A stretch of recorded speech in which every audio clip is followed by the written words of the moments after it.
problema talaga ito gasolina. Ako talaga pangalaan kasanungatan. Sanungatan. Ito po nakapangpakas na yan talaga gasolina naga. Mami. Ay. Nakapangpakas ka. Ya, ako naglako ti gasolina niya. Ano ba? Lakon ako na. Na? Lakon ako na. Lakuan na pa yung master ko naman.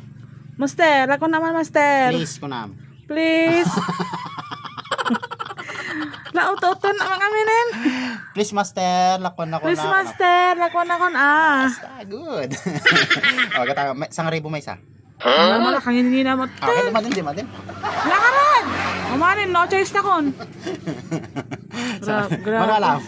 Kato doon na, wakar pangala agon. Ito na.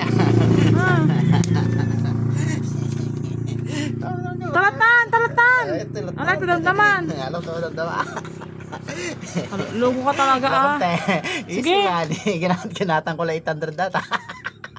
Wala. Sige. Kaman tayo pulong, kaman tayo police kada kwa, BFP. A few minutes later. Oh. Nya. Bibiro kong nakalo ti place. Okay, gungunam ah. Apin yung pulong maglako nagkasunina. Amo nga bawal tiglako ti gasolina te. Sumarod. Amo nga dapatas na te Republic Act 9514 or 2008 Philippine Code of the Philippines. Ipaparta te among timulta na te. 50 mil. Di meta agmulta ka. Iparity DOA pata. Iparity police, iparity BFP, king DOA, among DOA, Department of E-Bike. Department of E-Bike. Energy ko naman. Talang mga Te, saan natin te? Basal mo ata apem yan. Glako ka di kasta. Kat hanggang mga authorized kami naglaklako di gasolina. Sublim aji kwa 2,000 ko. Ta kwa baliwa ka di statement ko. Kita statement. Kaya mo pa ipangato di state ka di kaso. Salaysay ajay. Ay, salay sa statement. Na, sublim 2,000 ko. Isublim di kasunod na ka. Awan, mabalin niya rad. Aji 2,000 ko di sublim.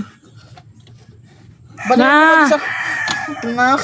May balot na nagtakal multa natin. Bawal ata. Republic Act 9514 ata te. 2008 Philippine 2008 Fire Code of the Philippines ata te. 50 mil timulta natin. May balot na te. Bawal tigla ko ti gasolina ate. Sublim mo, 2,000 ko. Sabi nga nga talaga. Na, sublim. Kabaliwag to. Kabaliw ko to. Wan. Back to nga kwa. Nalugi na ka. Ay, gasolina. Awanan ah. Thank you ah, Bonnie ah. Mas na ate. Thank you.